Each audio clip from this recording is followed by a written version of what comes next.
Mahilig ka ba sa mga kwentong puno ng pag-ibig, pagtataksil at hustisya? Bago magsimula ang kwento, mag-subscribe muna sa aming channel at maging bahagi ng aming pamilya. Winasak ang lahat. Habang nagbibilang ng barya si Helena para sa gamot ng naghihingalong ina, nagpapakasarap sa penthouse ang kanyang asawa kasama ang sakim na kabit. Wala kang kwenta. Palamunin lang kita. Ang malupit na bulyaw ni Anton. Ngunit sa isang iglap, bumagsak ang kanyang huwad na imperyo. Nanginginig siyang lumuhod. Mula sa abo, bumangon si Helena. Handa na ba silang harapin ang bangis ng asawang pinagkaitan? Walang-wala na po ang laman ng account ninyo, Ma'am Helena. Zero balance na po ang nakatala rito. Ang boses ng teller sa bangko ay tila isang matalim na palaso na bumaon sa gitna ng dibdib ni Helena. Pakiramdam niya ay biglang nawalan ng hangin ang paligid. Ang malamig na aircon sa loob ng bangko ay naging kasing lamig ng isang sementeryo. At ang sahig na kanyang tinatayuan ay tila unti-unting lumalamon sa kanyang mga paa. Nanginginig ang kanyang mga daliri habang mahigpit na nakakapit sa isang pirasong papel. Ang reseta ng gamot na magliligtas sa buhay ng kanyang ina. 7 taon. 7 taon siyang nagpakapagod bilang asawa ng isang iginagalang na doktor.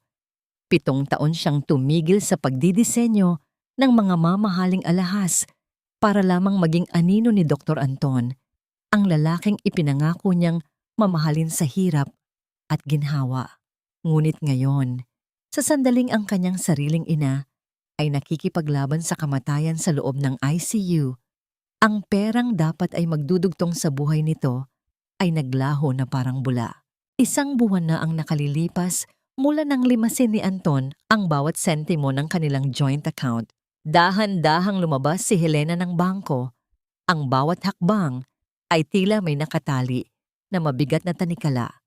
Ang ingay ng mga sasakyan sa kalsada ay tila mga bulong na nanunukso sa kanyang kamalayan. Sa loob ng kanyang bag, may isang bagay na tila nagbabaga. Isang resibo ng penthouse na hindi sinasadyang nahulog mula sa coat ni Anton noong isang gabi. Sa gitna ng kanyang pagkalito at hapdi ng kalooban, tila may isang madilim na puwersa na nagtulak sa kanya na pumunta sa address na nakasulat doon. Pagdating sa harap ng marangyang gusali, naramdaman ni Helena ang matinding pangangatog ng kanyang tuhod. Ang penthouse unit sa pinakataas na palapag ay tila isang palasyong itinayo mula sa kanyang mga luha at sakripisyo. Habang bumubukas ang elevator, ang tibok ng kanyang puso ay naging kasing lakas ng isang tambol na nagbabadya ng trahedya. Sa dulo ng pasilyo, narinig niya ang isang halakhak, isang pamilyar na boses na dati ay nagbibigay sa kanya ng kapayapaan. Ngunit ngayon ay nagdadala ng lason. Dahan-dahan niyang itinulak ang pinto na hindi nakasara ng maigi. Doon, sa gitna ng sala na puno ng mga mamahaling kagamitan, nakita niya si Anton. Nakayakap ang kanyang asawa sa isang batang babae. Si Clarice, ang intern na madalas niyang ipaghanda ng baon noon dahil sa awa. Ngunit ang pinakamasakit na sampal ay ang nakita niya sa leeg ni Clarice. Nakasabit doon ang Spark of Hope. Ito ang huling kwintas na dinisenyo ni Helena bago siya tumigil sa paggawa ng alahas, isang obra maestra na sinabi ni Anton na nawala sa isang exhibit. Anton? Halos bulong na tawag ni Helena. Ang kanyang boses ay nanginginig, tila isang munting apoy na malapit nang mamatay sa gitna ng bagyo. Lumingon si Anton. Walang bakas ng gulat, walang bahid ng pagsisisi sa kanyang mga mata. Sa halip, isang malamig at mapangalipustang tingin ang ibinigay nito sa kanya. Anong ginagawa mo rito, Helena? Hindi ba sinabi ko sa iyong huwag kang lalabas ng bahay na mukhang katulong? Hindi makapagsalita si Helena. Ang kanyang mga mata ay nakapako sa kwintas na suot ni Clarice. Ang pera natin, ang pondo para sa operasyon ni nanay. Bakit, Anton? Bakit mo ginawa ito? Tumawa si Clarice, isang tawang tila kayod ng kuko sa pisara. Naku, Helena, masyado ka namang madrama. Ang pera? Ginamit yon ni Anton para sa aming hinaharap. Sa tingin mo ba, ang isang doktor na kasing galing ni Anton ay nararapat na tumira sa isang luma at mabahong apartment kasama ang isang babaeng hindi na marunong mag-ayos ng sarili? Humakbang palapit si Anton. Ang kanyang boses ay naging kasing talim ng scalpel. Tigilan mo na ito, Helena. Huwag mong gamitin ang nanay mo para konsensyahin ako. Ibinigay ko na ang lahat ng oras ko sa iyo sa loob ng 7 taon. Ang perang yon ay bayad sa pagtitiis ko sa pagiging losyang mo. Ngayon, umalis ka na bago ko patawagin ang mga security. Huwag mong ipahiya ang sarili mo sa lugar na hinding-hindi mo kayang bayaran. Bawat salita ni Anton ay parang isang mabigat na hampas sa kanyang pagkatao. Pakiramdam ni Helena ay unti-unti siyang nagiging abo sa harap ng 2 taong kanyang pinagkatiwalaan. Ang kanyang lalamunan ay nanunuyo at ang kanyang mga luha ay ayaw nang dumaloy sa sobrang hapdi. Tiningnan niya ang kanyang mga kamay na puno ng kalyo mula sa paglalaba at pagluluto para kay Anton, habang ang lalaking ito ay nagpapakasarap sa piling ng iba gamit ang perang pinaghirapan niya. Dahan-dahan siyang tumalikod, hindi dahil sa pagsuko, kundi dahil sa bigat ng sakit na hindi na kaya ng kanyang puso. Habang naglalakad siya palabas ng gusali, nagsimulang pumatak ang ulan. Ang langit ay tila nakikidalamhati sa kanyang pagkawasak. Ang bawat patak ng tubig sa kanyang balat ay tila mga karayom na nagpapaalala sa kanya ng kanyang pagiging mag-isa. Nakarating siya sa kalsada na basang-basa. Ang kanyang lumang tsinelas ay halos mapunit na sa paglalakad. Sa gitna ng malakas na ulan at ingay ng paligid, biglang tumunog ang kanyang telepono sa loob ng basang bag. Sa panginginig ng kanyang mga daliri, sinagot niya ang tawag. Hello? Ospital po ito. Ma'am Helena, kailangan niyo na pong pumunta rito sa ICU. Nagkaroon po ng komplikasyon ng inyong ina. Kailangan po nating gawin ang operasyon sa loob ng susunod na 1 oras. Kung hindi na natapos ng nurse ang kanyang sasabihin. Ang telepono ay dahan-dahang nahulog mula sa kamay ni Helena. Bumagsak sa putikan. Nakatayo siya sa gitna ng ulan. Walang payong, walang pera, at walang asawang masasandalan. Ang katahimikan sa kanyang paligid ay naging kasing dilim ng kanyang hinaharap. Paano niya ililigtas ang kanyang ina kung ang tanging taong akala niya ay kanyang sandigan ang siya mismong kumuha ng lahat mula sa kanya? Ang kanyang puso ay tila isang kristal na tuluyan ng nagkadurog-durog, at sa bawat piraso nito may isang pangakong nabasag at isang matinding galit na nagsisimulang mag-alab. Ang ulan ay tila walang balak tumigil, tila nakikisimpatya sa bawat hikbi na pilit itinatago ni Helena sa kanyang dibdib. Basang-basa siyang nakarating sa harap ng kanilang bahay, isang bahay na itinuturing niyang santuwaryo sa loob ng 7 taon. Ngunit ngayon ay tila isang malaking kulungan na gawa sa kasinungalingan. Ang bawat hakbang niya sa loob ng sala ay nag-iiwan ng bakas ng putik at tubig, simbolo ng kanyang nadungisang dangal. Ano ba namang klaseng hitsura yan, Helena? Daig mo pa ang basang sisiw na naligaw sa kalsada. Ang matalim na boses ni Doña Carmen, ang kanyang biyenan, ay agad na sumalubong sa kanya. Nakaupo ang matanda sa mamahaling sofa, marangya ang kasuotan at abala sa pag-aayos ng kanyang mga kuko. Tiningnan niya si Helena mula ulo hanggang paa nang may matinding pandidiri. Pasensya na po, Mama. Galing po ako sa ospital. Kay nanay. Mahinang sagot ni Helena habang pilit na pinatitigil ang panginginig ng kanyang katawan. Ospital? Na naman? Helena, ilang beses ko bang sasabihin sa'yo na huwag mong ubusin ang oras at pera ng anak ko sa matandang yan? Palamunin ka na nga rito.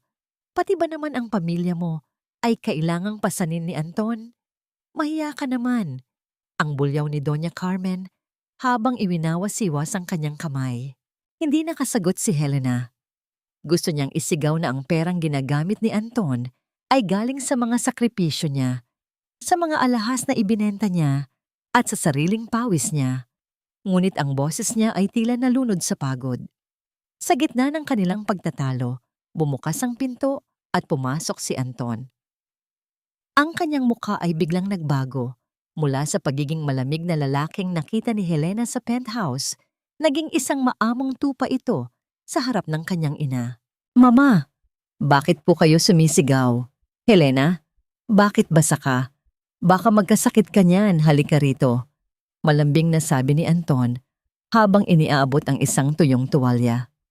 Ang kanyang pagkilos ay napaka-natural, napaka-mapagmahal, na tila ba ang eksena sa penthouse kanina ay isang masamang panaginip lamang.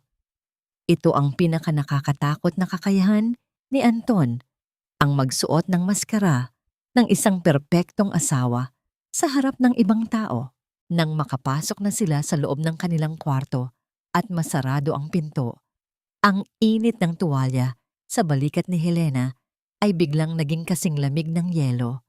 Ang lambing sa mukha ni Anton ay naglaho, pinalitan ng isang madilim at nananakot na aura. Huwag kang magkakamaling gumawa ng eksena sa harap ni Mama Helena, at lalong huwag mong susubukang sabihin sa kanya ang nakita mo kanina. Bulong ni Anton. Ang kanyang boses ay parang huni ng ahas sa dilim. "Bakit, Anton? Bakit kailangang umabot sa ganito? Ang pera ni nanay. Mamatay siya kung hindi maoperahan."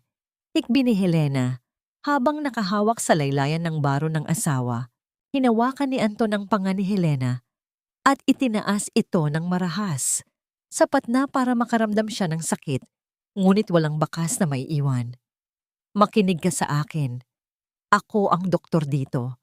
Ako ang may hawak ng reputasyon sa pamilyang ito.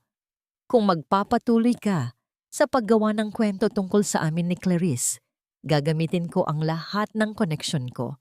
Madali lang para sa akin ang mag-issue ng medical certificate na nagsasabing hindi ka na nasa tamang pag-iisip.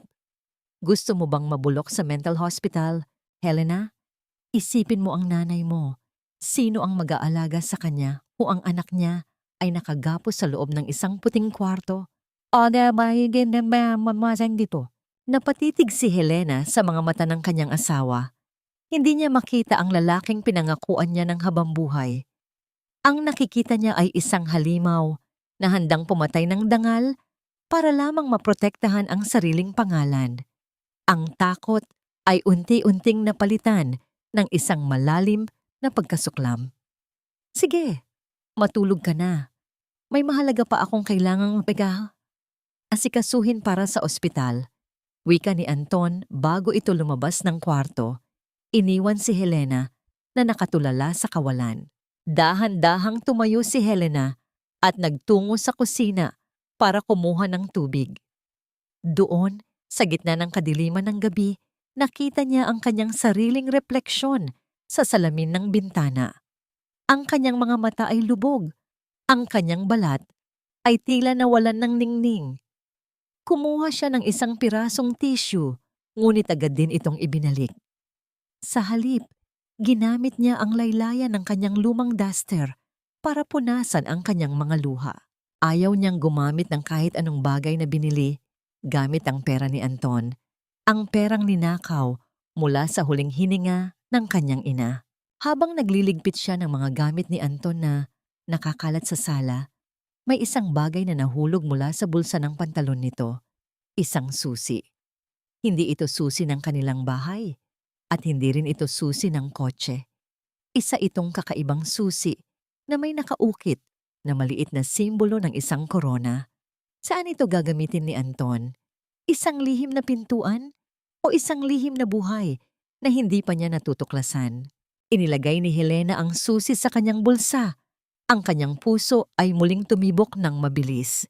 Sa gitna ng kanyang pag-iisip, biglang nag-vibrate ang kanyang telepono sa ibabaw ng lamesa. Isang mensahe mula sa hindi kilalang numero. "Kawawa ka naman, Helena. Hanggang kailan mo balak magbulag-bulagan? Habang natutulog ka sa tabi ng asawa mo, sa akin pa rin siya bumabalik sa bawat panaginip niya. Sigurado ka bang ikaw lang ang asawa niya sa papel? O baka pati ang papel na yon ay peke na rin, kagaya ng pagmamahal niya sa'yo?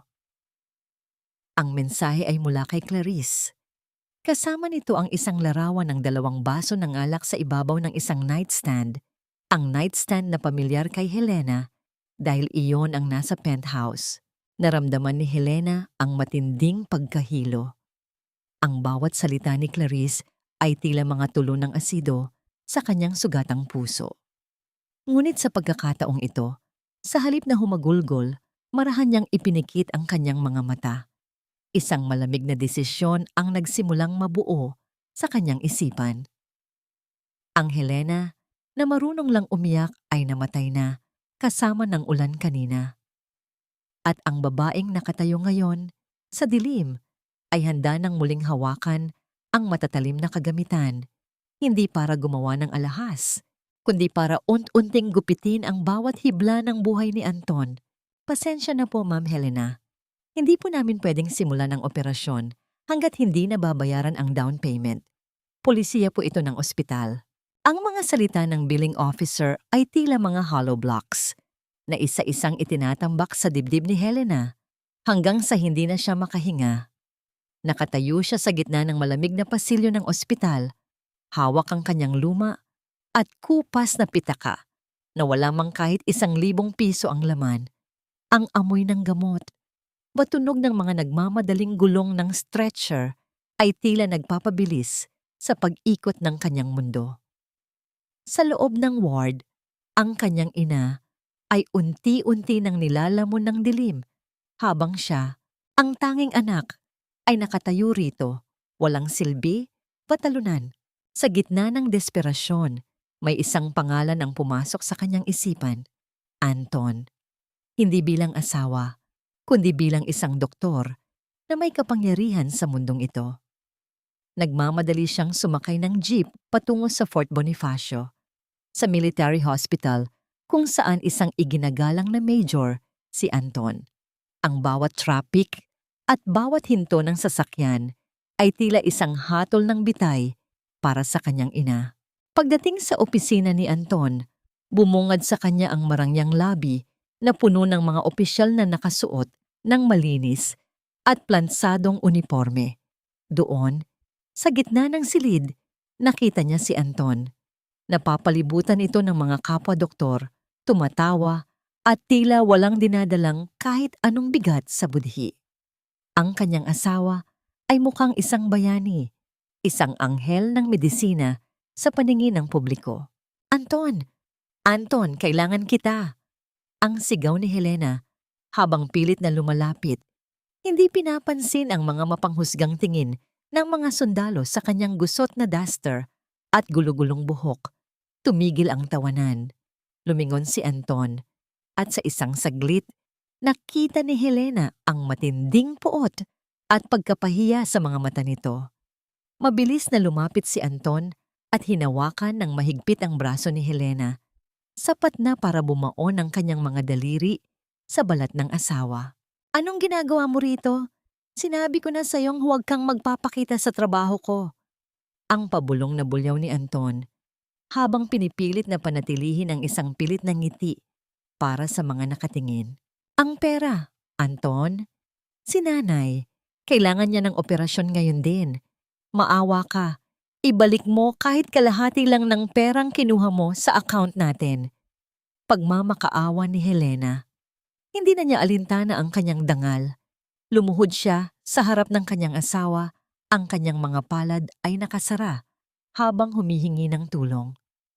Ang sahig na marmol ay kasing lamig ng puso ng lalaking nasa harap niya.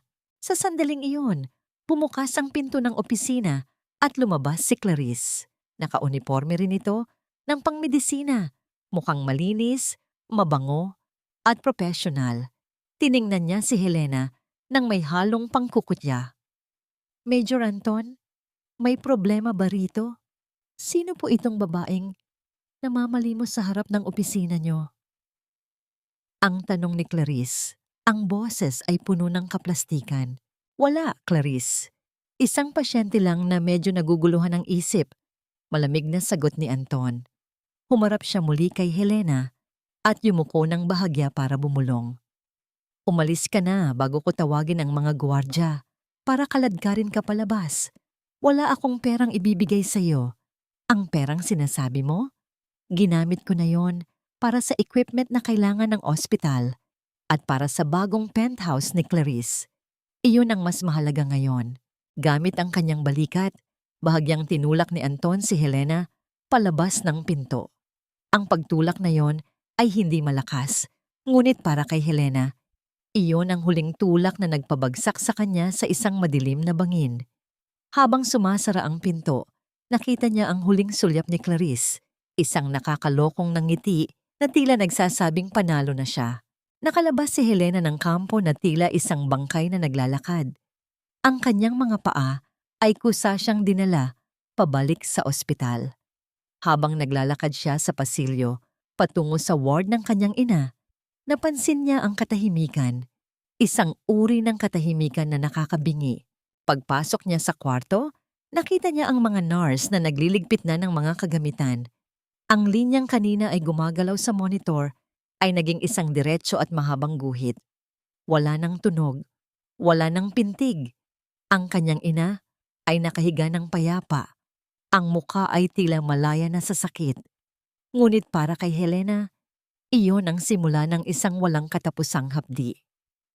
Pasensya na po, Ma'am Helena. Hindi na po kinaya ng kanyang puso. 10:45 ng umaga po ang time of death.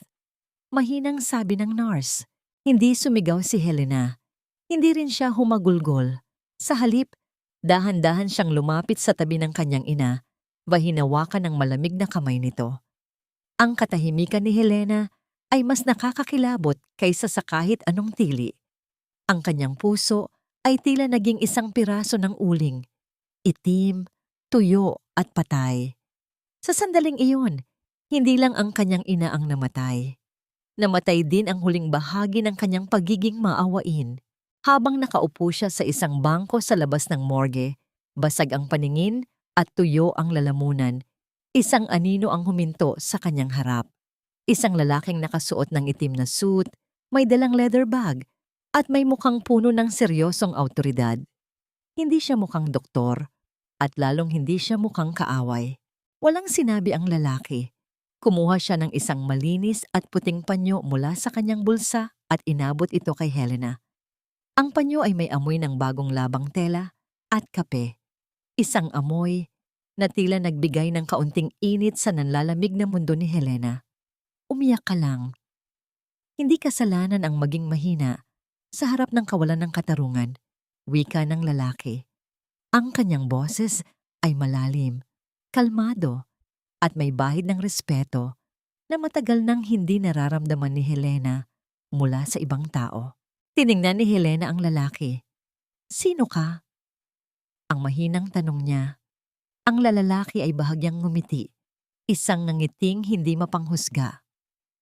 Ang pangalan ko ay Gabriel, at narito ako dahil naniniwala ako na ang mga taong kagaya mo ay hindi dapat hinahayaang lumaban ng mag-isa.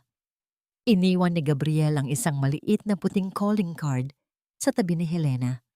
Walang logo ng kumpanya, kundi isang pangalan lang, Attorney Gabriel V. Mercado, at isang numero. Habang pinagmamasdan ni Helena ang papalayong anino ni Gabriel, mahigpit niyang kinuyom ang kanyang kamao. Sa loob ng kanyang palad, naramdaman niya ang matulis na dulo ng misteryosong susi na nakuha niya sa bulsa ni Anton kagabi. Ang susing iyon kasama ang card ni Gabriel, ang magiging mitya ng isang apoy na hinding-hindi mapapatay ni Anton. Ang huling luhang pumatak mula sa mata ni Helena ay hindi na luha ng pighati. Iyon ay luha ng isang sumpa. Isang sumpa na bawat sentimong ninakaw ni Anton, bawat sakit na idinulot nito, ay babayaran nito ng higit pa sa buhay. Ang pinakamahirap na bahagi ng kamatayan ay hindi ang huling hininga, kundi ang katahimikang naiwan sa mga taong kailangang magpatuloy ng mag-isa. Nakatayo si Helena sa harap ng isang bagong hukay sa sementeryo. Walang mga bulaklak na galing sa malalaking kumpanya, Walang mga opisyal ng militar na nagbigay ng parangal at wala ang kanyang asawa. Ang tanging kasama niya ay ang amoy ng basang lupa at ang malamig na ihip ng hangin na tila humahalik sa kanyang mga pisngi. Ang kanyang ina ay nailibing na, ngunit ang bigat sa kanyang dibdib ay tila mas lalong nadagdagan. Pakiramdam ni Helena ay nailibing na rin ang lahat ng pangarap niya kasabay ng kabaong na iyon. Dahan-dahan siyang naglakad palabas ng sementeryo, hindi alam kung saan pupunta. Ang kanyang mga paa ay kusa siyang dinala sa isang lumang tulay na tumatawid sa isang malalim at madilim na ilog. Pinagmasdan niya ang agos ng tubig. Sa ilalim ng madilim na langit, ang ilog ay tila isang malambot na higaan na nangangakong tatapusin ang lahat ng kanyang paghihirap. Isang hakbang na lang, isang iglap lang at hindi na niya mararamdaman ang gutom, ang pait at ang panliliit na idinudulot ni Anton. Kung tatalon ka, siguraduhin mo munang handa ka ng hayaan silang manalo ng tuluyan. Ang boses na yon ay hindi malakas, ngunit sapat na para mapatigil ang mundo ni Helena. Lumingon siya at nakita ang lalaki mula sa ospital, si Attorney Gabriel. Nakatayo ito ilang metro ang layo sa kanya. Ang mga kamay ay nasa loob ng bulsa ng kanyang itim na coat at ang mga mata ay diretso ang tingin sa kanya. Walang awa sa kanyang mga mata, kundi isang uri ng hamon. Ano bang pakialam mo? Ang mahinang tanong ni Helena, ang kanyang boses ay tila isang tuyong dahon. Wala akong pakialam sa mga taong ayaw tulungan ng sarili nila, sagot ni Gabriel habang dahan-dahang lumalapit. Pero may pakialam ako sa hustisya. Sa tingin mo ba, kapag namatay ka, magsisisi si Anton? Hindi. Magdiriwang siya. Magiging malaya siyang ipakilala si Clarice bilang bagong asawa ng walang anumang sagabal. Ibibigay mo ba sa kanila ang regalong iyon? Napatitig si Helena sa agos ng tubig. Pagkatapos ay muling tumingin kay Gabriel. Ang galit na kanina ay nakabaon sa kanyang puso ay muling nag-alab. Wala na akong kakampi. Wala akong pera. Wala na ang nanay ko. Paano ako lalaban? Hindi mo kailangan ng sandata para lumaban, Helena. Kailangan mo ng katotohanan, wika ni Gabriel. Sumama ka sa akin. Uminom tayo ng kape. Hindi bilang abogado at kliyente, kundi bilang dalawang tao na parehong alam ang lasa ng kawalan ng katarungan. Dinala ni Gabriel si Helena sa isang maliit at tahimik na kapehan sa kanto ng isang lumang kalsada. Pinili niya ang pinakasulok na pwesto, malayo sa mga bintana at malayo sa paningin ng mga tao. Isang maliit na detalye ito, ngunit naramdaman ni Helena ang labis na pagrespeto ni Gabriel sa kanyang sitwasyon. Ang pagbibigay sa kanya ng puwang, kung saan maaari siyang maging mahina nang walang nakakakita. Inorderan siya ni Gabriel ng mainit na kape at isang simpleng tinapay. Habang hinihigop ni Helena ang mainit na inumin, tila dahan-dahang bumabalik ang init sa kanyang naninigas na katawan. Bakit mo ito ginagawa? Tanong ni Helena habang nakatingin sa kanyang mga kamay na nanginginig pa rin. Ibinaba ni Gabriel ang kanyang tasa at tumingin ng malalim kay Helena. May kapatid akong babae noon. Kagaya mo, biktima rin siya ng isang mapang-abusong asawa. Naniwala siya sa mga pangako. Naniwala siya na magbabago ang lahat. Pero huli na nang malaman kong hindi pala. Namatay siya nang hindi nakakamit ang hustisya. Ipinangako ko sa sarili ko na hinding-hindi na ako hahayaang mangyari iyon sa iba pang babae kung may magagawa ako. Kinuha ni Gabriel ang kanyang leather bag at inilabas ang ilang piraso ng papel. Kailangan nating magsimula sa pagtitipon ng ebidensya. Ang susing nakuha mo sa bulsa ni Anton, huwag mong iwawala iyon. Malaki ang hinala ko na may itinatagong bank records o ari-arian si Anton na hindi nakapangalan sa kanya. Pero bago ang lahat, kailangan mong bumalik sa bahay na yon. Kailangan mong maging matatag. Huwag kang magpapakita ng kahit anong emosyon. Maging anino ka lang sa loob ng bahay. I don't know if I can do it, bulong ni Helena. kaya mo, Helena. Isipin mo ang nanay mo. Isipin mo ang bawat patak ng pawis na ibinigay mo para kay Anton na tinumbasan niya ng pagtataksil. Ang pagpapatatag ni Gabriel. Narito ako. Hindi kita iiwan sa laban na ito. Nang maghiwalay sila ng landas, naramdaman ni Helena ang isang uri ng lakas na hindi niya inaasahang mararamdaman pa muli. Ngunit ang lakas na iyon ay agad na sinubok nang makarating siya sa harap ng pintuan ng bahay ni Anton. Pagpasok niya sa loob, hindi katahimikan ang sumalubong sa kanya, kundi ang kalat ng kanyang mga gamit, ang kanyang mga lumang damit, ang kanyang mga sketchbook sa pagdidisenyo, at ang iilang alaala ng kanyang ina ay nakakalat sa sahig ng sala. O, nandito na pala ang palamunin. Ang mapangasar na boses ni Doña Carmen ang umalingaw-ngaw mula sa itaas ng hagdan. Ang matanda ay nakasuot ng bathrobe at may hawak na baso ng juice. Huwag mo nang balaking pumasok sa kwarto niyo ni Anton. Inilipat na namin ang mga gamit mo sa bodega sa likod. Masyado kasing masikip ang kwarto para sa mga bago at mamahaling gamit na binibili ni Anton. Bakit niyo ginagalaw ang mga gamit ko? Ang tanong ni Helena, pilit na pinapakalma ang kanyang boses, gaya ng payo ni Gabriel. Dahil wala ka ng karapatan sa bahay na ito, Helena. Sigaw ni Doña Carmen habang bumababa ng hagdan. Mabuti pa nga at pinapatira ka pa rito ni Anton sa bodega. Kung ako ang masusunod, sa kalsada ka na dapat pinulot. Ayusin mo ang kalat na yan at pumasok ka na sa lungga mo. Huwag na huwag kang aakyat dito sa taas. Naiintindihan mo. Sa gitna ng pangungutya ng kanyang biyenan, nakita ni Helena si Anton na lumabas mula sa kanilang kwarto. Nakasuot ito ng sando, maaliwalas ang muka, at may hawak na cellphone. Tiningnan lang niya si Helena nang mabilis, walang kahit anong bakas ng awa, bago muling ibinalik ang atensyon sa kanyang telepono. Hayaan mo na yan, ma. Maglinis lang siya para may silbi naman ang pagkain niya rito. Malamig na sabi ni Anton bago ito tumalikod at bumalik sa loob ng kwarto. Nanatiling nakatayo si Helena sa gitna ng sala, nakatingin sa kanyang mga gamit na niyapakan na ni Doña Carmen. Ang bawat pangungutya ay tila mga latay sa kanyang balat. Ngunit sa pagkakataong ito, hindi niya hinayaang pumatak ang kanyang luha. Dahan-dahan niyang nilapitan ang kanyang maleta, lumuhod sa sahig, at nagsimulang pulutin ang kanyang mga gamit. Sa ilalim ng isang tumpok ng mga damit, nakita niya ang isang lumang litrato nila ni Anton, noong bago pa lang silang magkasama. Kinuha niya ito, tiningnan ang mga ngiting dati ay inakala niyang totoo, at dahan-dahan itong pinunit sa dalawa. Hindi na siya ang Helena na madaling saktan. Ang bodega na ibinigay nila sa kanya, gagawin niya itong kuta.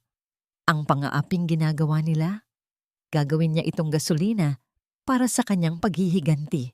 Habang bitbit ang kanyang maleta patungo sa madilim at maalikabok na bodega, naramdaman ni Helena ang matulis na calling card ni Gabriel sa kanyang bulsa. Isang lihim na ngiti ang sumilay sa kanyang mga labi sa gitna ng kadiliman. Ang laro ay nagsisimula pa lang. Ang bodega ay isang maliit at madilim na silid sa likod ng bahay. Punong-puno ito ng mga lumang kahon, sirang kasangkapan, at makapal na alikabok na tila isang kumot ng paglimot. Ngunit para kay Helena, ang bodega ay hindi isang kulungan. Ito ay isang kuta, isang bagong simula. Ang malamig na pader ang kanyang magiging sandigan, at ang dilim ang kanyang magiging kakampi. Inilagay ni Helena ang kanyang maleta sa isang sulok. Dahan-dahan niyang inilabas ang kanyang mga lumang gamit, isang kupas na sketchbook, ilang piraso ng pilak na hindi na naproseso, at ang kanyang set ng mga pang-ukit na tila nakangiti sa kanya. 7 taon silang nanahimik. 7 taon siyang naging anino. Ngunit ngayon, kailangan niyang bumalik sa pagiging isang manlilikha. Kinabukasan, lumabas si Helena mula sa bodega. Nagpapanggap na naglilinis ng bakuran. Nakita niya si Doña Carmen na nakaupo sa beranda, umiinom ng kape at may hawak na dyaryo. Saan ka pupunta, Helena? Huwag mong sabihing maghahanap ka ng trabaho. Hindi ko papayagan na may magtrabaho sa bahay na ito na mukhang pulubi. Ang mataray na sabi ni Doña Carmen, hindi man lang ibinaba ang kanyang dyaryo. Maghahanap lang po ako ng luma kong gamit sa kabilang kanto, Mama. Kailangan ko lang po ng pang-aliw habang wala pa po si Anton. Kalmadong sagot ni Helena. Isang peking ngakong ngiti ang nakapaskil sa kanyang mga labi. Tumawa si Doña Carmen. Mga lumang gamit? Sige, gawin mo ang gusto mo. Basta huwag kang magkakalat sa bahay. Walang silbi ka pa rin. Tumalikod si Helena at nagpatuloy sa paglalakad. Ang bawat pangungutya ni Doña Carmen ay tila nagiging panggatong sa apoy na nag-aalab sa kanyang puso. Ang lumang gamit na sinasabi niya ay ang kanyang lumang paggawaan ng alahas sa bayan. Isang maliit na talyer na matagal nang isinara, ngunit ang may-ari ay kakilala pa rin niya. Pagdating niya sa talyer, sinalubong siya ng isang matandang babae, si Aling Nena, na may gulat sa mga mata. Helena? Anak? Ikaw ba yan? Akala ko ay hindi ka nababalik sa paggawa ng alahas. Balita ko, asawa ka na ng isang Major Anton. Bakit ka narito? Ngumiti si Helena, isang ngiting may bahid ng kalungkutan. Matagal na po iyon, Aling Nena. Gusto ko po sanang magsimulang muli. Pwede po ba akong maging tagapokpok dito? Kahit ano pong trabaho, basta may pambili po ako ng pagkain. Naunawaan ni Aling Nena ang kanyang sitwasyon. Sa kabila ng pagiging asawa ng isang mataas na opisyal, narito si Helena, namamalimos ng trabaho. Pumayag si Aling Nena at doon, sa gitna ng ingay ng mga makina at amoy ng metal, nagsimulang muli ang buhay ni Helena. Sa unang araw, ang kanyang mga kamay ay naninigas at ang kanyang mga daliri ay namanhid. Ang pagpipino ng pilak ay mas mahirap kaysa sa naaalala niya. Ngunit sa bawat piraso ng metal na kanyang pinoproseso, naramdaman niya ang isang bahagi ng kanyang kaluluwa na muling nabubuhay. Ang tunog ng martilyo sa pilak ay tila isang musika sa kanyang mga tainga na nagpapalimot sa sakit ng kanyang puso. Isang hapon, habang abala si Helena sa pagpukpok ng isang piraso ng tanso, may pumasok sa talyer. Nilingon niya ito at nakita si Gabriel.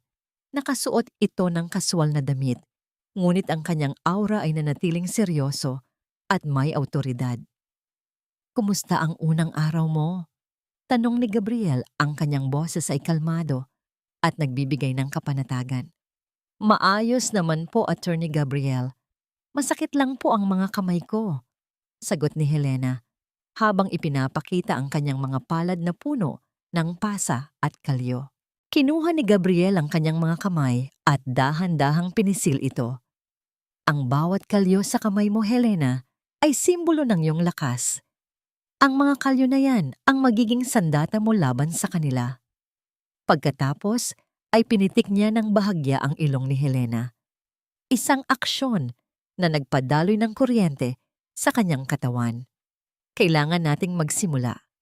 May nakita ka bang kahit anong kahina-hinala sa bahay ni Anton?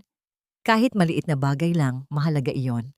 Naalala ni Helena ang maliit na piraso ng papel na nakita niya sa lumang folder ni Anton sa bodega. May nakasulat na halaga ng militar na materyales. Ang kanyang puso ay muling tumibok ng mabilis. May nakita po ako, Attorney Gabriel. Isang papel na may nakasulat tungkol sa materyales ng militar. Hindi ko po alam kung ano yon. Magaling, Helena. Ipagpatuloy mo lang yan. Wika ni Gabriel, ang kanyang mga mata ay nagpapakita ng paghanga. Lagi kang mag-iingat. May mga mata si Anton sa lahat ng sulok. Huwag kang magtiwala sa kahit sino. Tumango si Helena. Sa pagtatapos ng araw, habang pauwi siya sa bodega, bitbit ang kanyang bag na may lamang iilang barya at ang kanyang mga gamit sa paggawa ng alahas, naramdaman niya ang kakaibang pag-asa.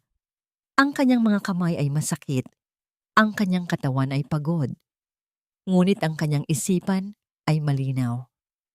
Hindi na siya ang Helena na umiiyak sa harap ng mga tulay. Siya ay Helena, ang manlilikha, ang babaeng handang muling magpinta ng kanyang sariling pangarap. Pagdating niya sa bodega, inilabas niya ang kanyang lumang sketchbook. Dahan-dahan niyang idinrawing ang isang kwintas na may disenyo ng isang babaeng nakatayo sa gitna ng apoy. Ang kanyang mga kamay ay may hawak na kumikinang na espada. Isang disenyo na kasing tapang ng kanyang puso. Ito ang kanyang bagong spark of hope. Ang bodega ay naging kuta ni Helena.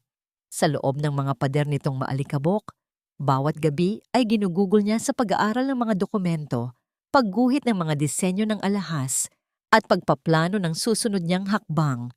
Ang mga kalyo sa kanyang kamay ay naging simbolo ng kanyang pagiging matatag, at ang pagkapagod ng kanyang katawan ay naging gasolina para sa kanyang determinasyon. Isang gabi, habang abala si Helena sa paghahanap ng mga lumang gamit sa bodega, napansin niya ang isang lumang kahon ng mga papel ni Anton. Nakakalat doon ang mga lumang resibo, bank statements, at iba pang dokumento. Sa gitna ng mga ito, nakita niya ang piraso ng papel na may nakasulat na halaga ng militar na materyales na kanyang naibanggit kay Gabriel. Ngunit hindi lang iyon. May nakita rin siyang ilang transaksyon sa bank account ni Anton na tila kaduda-duda, malalaking halaga na ipinadala sa iba't ibang pangalan na hindi niya kilala. Dahan-dahan niyang kinuhanan ng litrato ang bawat pahina. Ang kanyang puso ay tumitibok ng mabilis sa kaba. Kinabukasan, maaga siyang pumunta sa opisina ni Gabriel.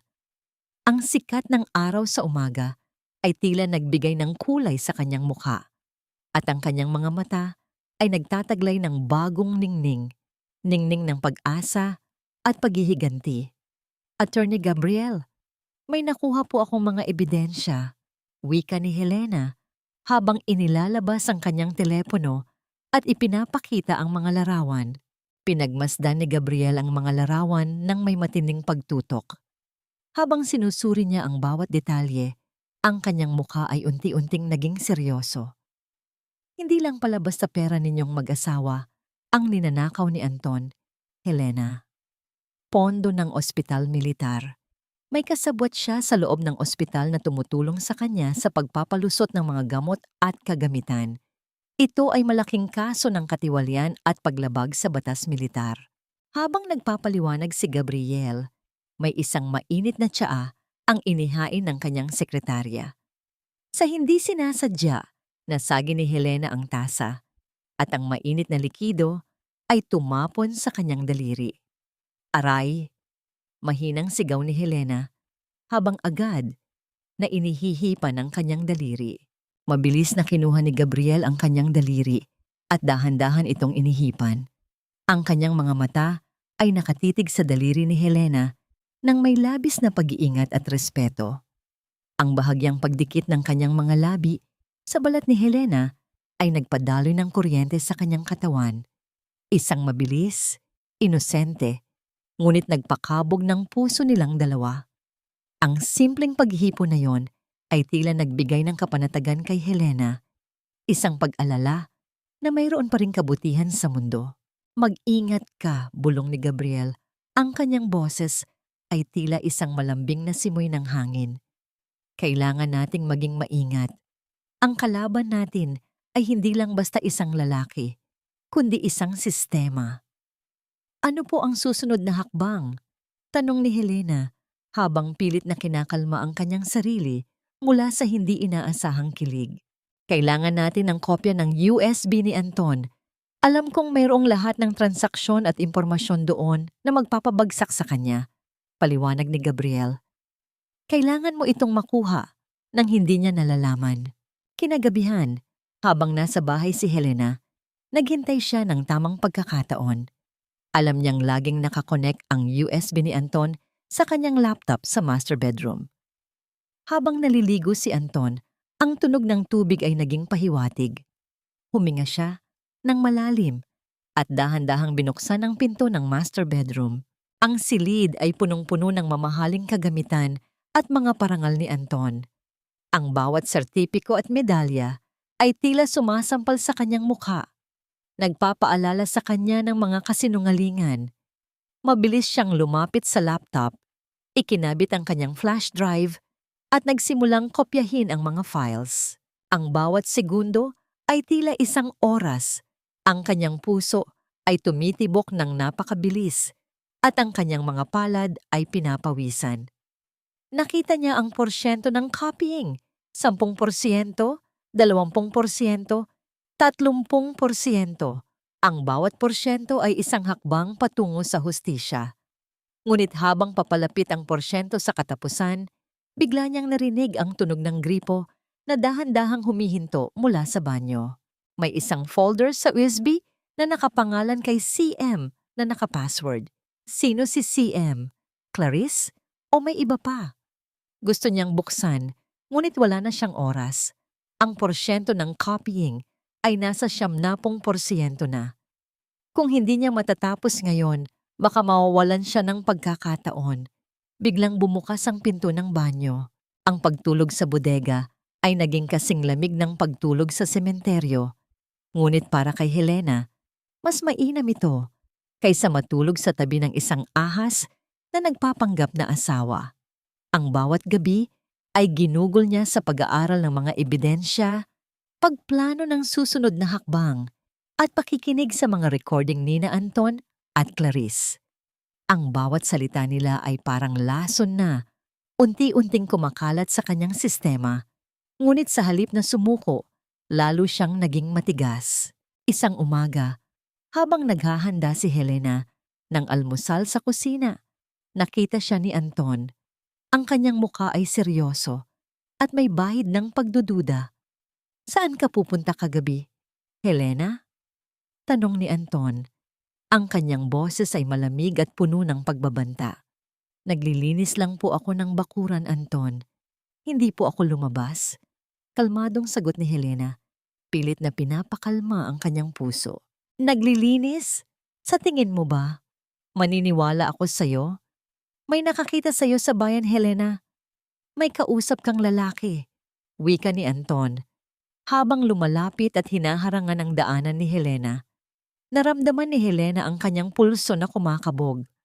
Alam niyang may nagsumbong sa kanya. Malamang, isa sa mga kakampi ni Anton sa paligid. Wala po akong kausap, Anton. Naghahanap lang po ako ng gamit sa talyer. Pagtatanggol ni Helena. Hinawakan ni Anton ang kanyang braso ng marahas. Huwag kang magsisinungaling sa akin, Helena.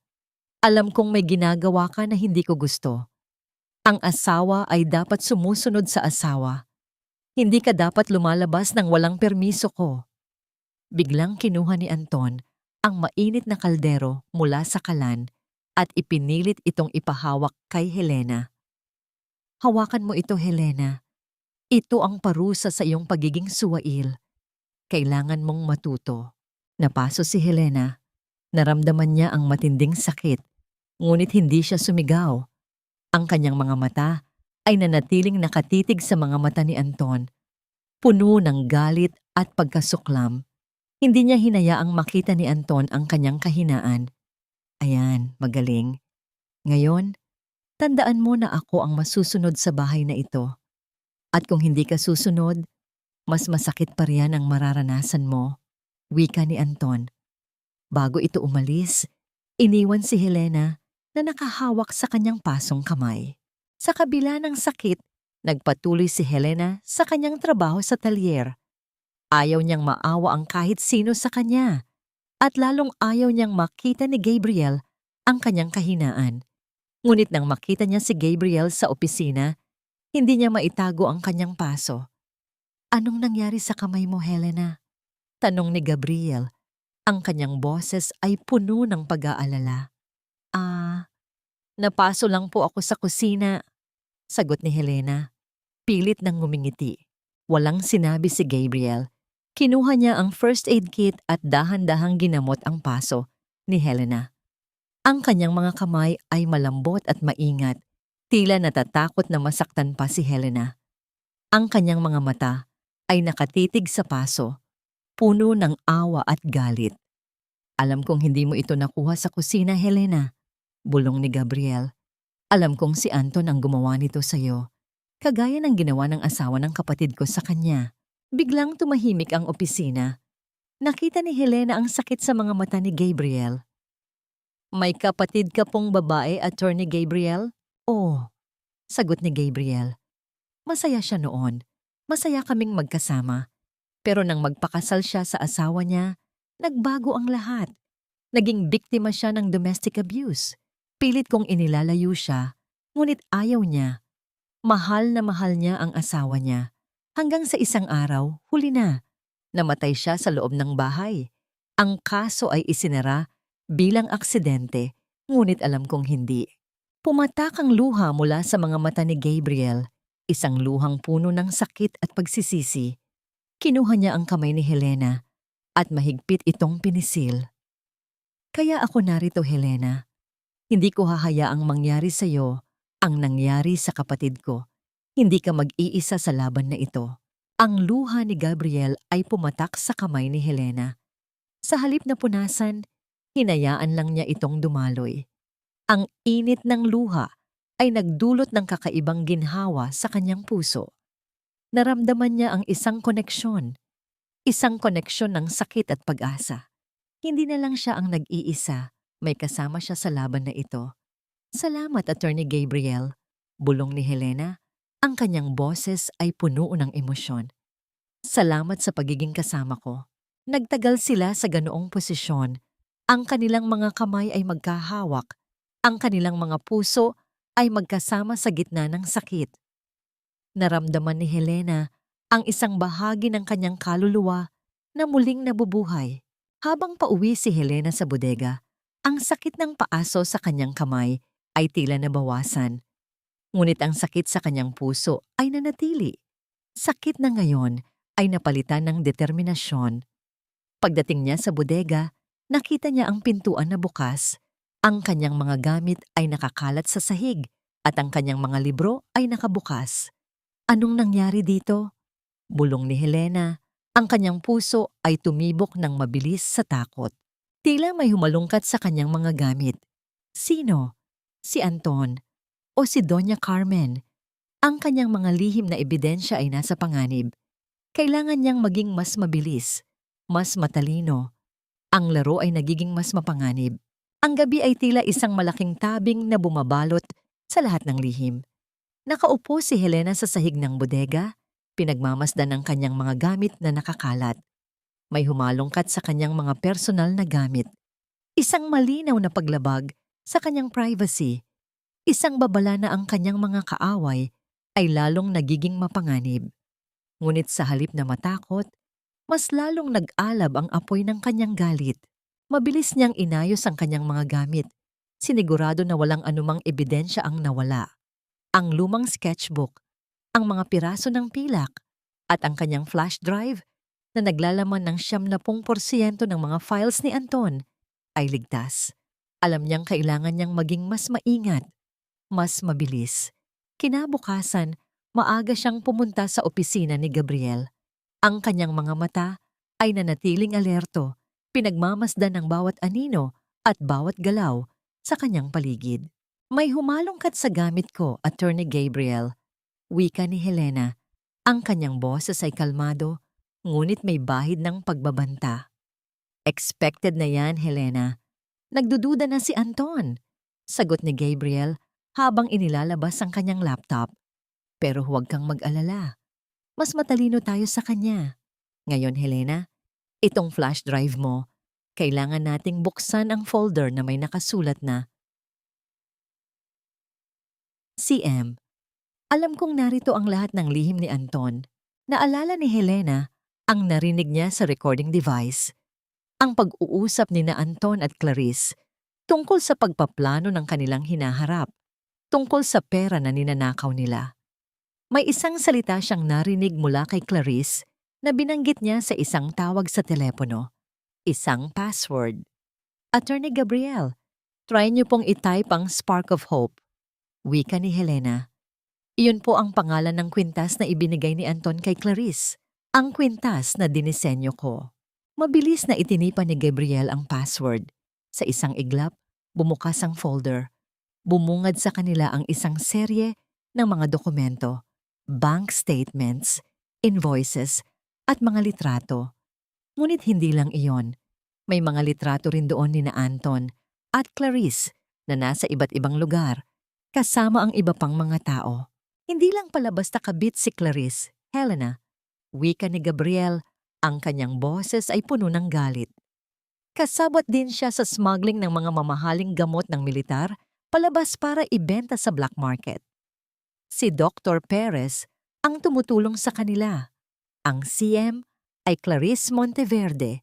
Siya ang utak sa likod ng lahat. Naramdaman ni Helena ang kanyang puso na tumibok ng napakabilis. Hindi lang pala basta pangangalunya ang ginagawa ni Anton. Isa siyang magnanakaw, isang kriminal, isang traidor sa kanyang sariling bansa.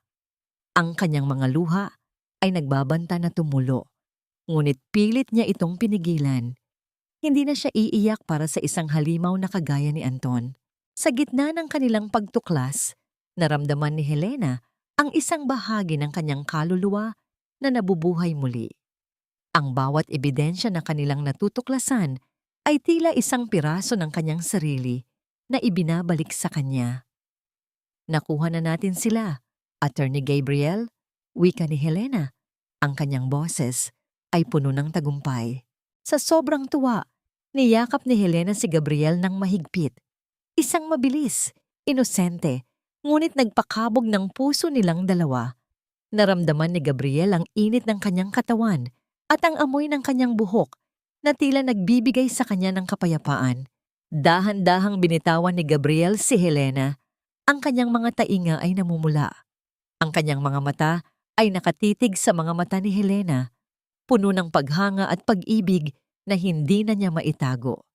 Ngunit alam niyang hindi pa ito ang tamang panahon. Magaling, Helena. Ngayon, may isa pa tayong kailangang malaman. Wika ni Gabriel, pilit na ibinabalik ang kanyang sarili sa pagiging professional. May isang malaking transaksyon bukas na nakapangalan kay Doña Carmen. Kailangan nating malaman kung alam ba ng matanda ang kalokohan ng anak niya o kung ginagamit lang siya ni Anton. Habang nagpaplano sila ng susunod na hakbang, may isang kakaibang pakiramdam si Helena. Tila may nagbabadyang panganib sa kanilang paligid. Ang kanyang intuition ay tila sumisigaw ng babala. Pagkatapos ng kanilang pagpupulong, umuwi si Helena sa bodega. Ang kanyang isip ay gulong-gulo, ngunit ang kanyang puso ay puno ng pag-asa. May isang bagay siyang dapat gawin, isang huling misyon bago ang malaking laban. Habang naglalakad siya sa madilim at walang taong kalsada, bigla niyang naramdaman ang pag-iilaw ng isang sasakyan mula sa likuran. Isang itim na kotse. Mabilis nitong sinundan si Helena. Ang kanyang puso ay tumibok ng napakabilis. Sino sila? Alam na ba nila ang lahat? Nagsimula siyang tumakbo, ang kanyang mga paa ay nagsusumamo na bilisan. Ang ilaw ng kotse ay tila isang spotlight na sumusunod sa kanya at ang tunog ng makina ay tila isang halimaw na humahabol sa kanya sa dilim. Ang itim na kotse ay tila isang anino na sumusunod kay Helena sa dilim.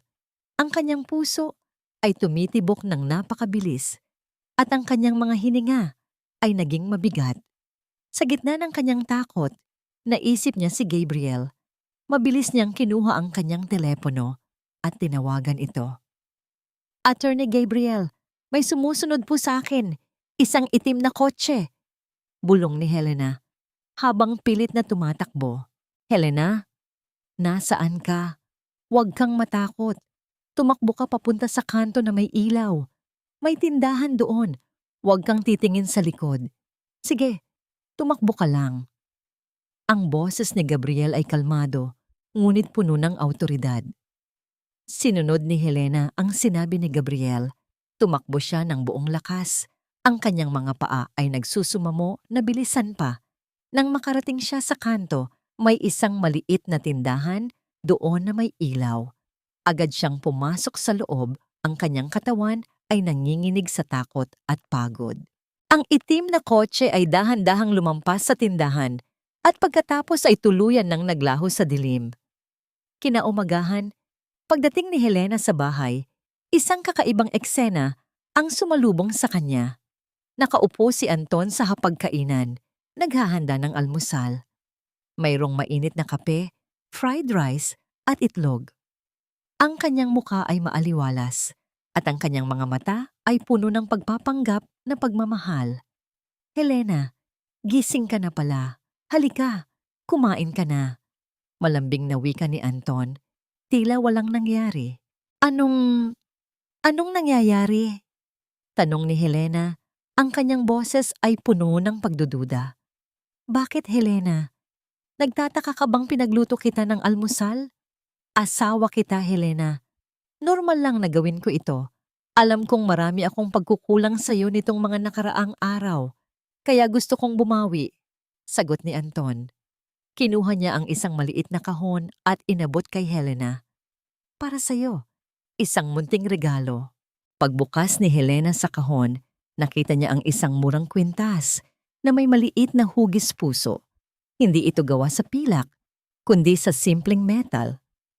Isang kwintas na walang emosyonal na halaga. Kabaliktaran ng Spark of Hope na kwintas na suot ni Clarice. Salamat, Anton. Wika ni Helena. Pilit nang ngumingiti. Halika rito. Wika ni Anton.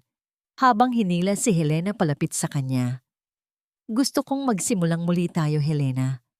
Alam kong nagkaroon tayo ng mga problema, ngunit pwede pa rin nating ayusin ang lahat.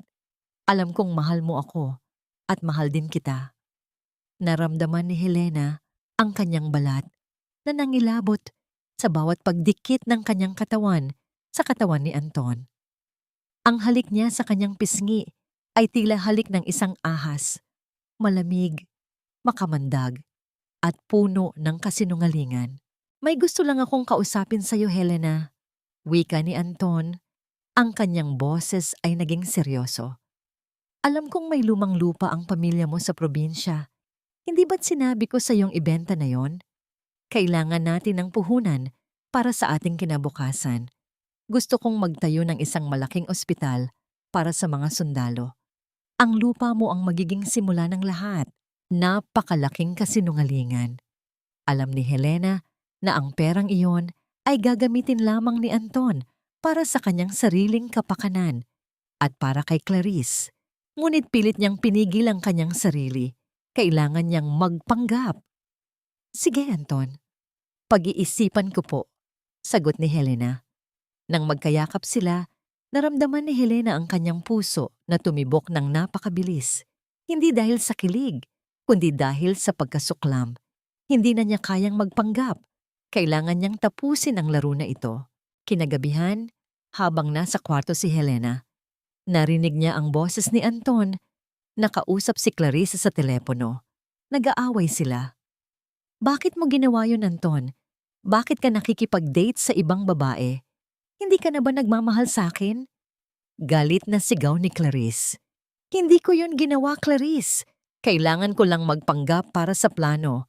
Kailangan nating makuha ang lupa ni Helena para sa ating kinabukasan. Sagot ni Anton. Ang kanyang boses ay puno ng galit. Anong plano? Sa tingin mo ba, magpapagamit ako sa'yo? Kung hindi mo ako kayang ibigay sa akin ang lahat ng gusto ko, Anton, hindi ko rin ibibigay sa'yo ang lahat ng gusto mo. Sigaw ni Clarice, bago tuluyan ng patay ng tawag. Napatitig si Helena sa kawalan. Ang pag-aaway ni na Anton at Clarice ay isang magandang senyales. Nangangahulugan iyon na unti-unti nang nagkakaroon ng lamat sa kanilang relasyon. Ngunit may isa pang balita na nagpabilis sa tibok ng kanyang puso.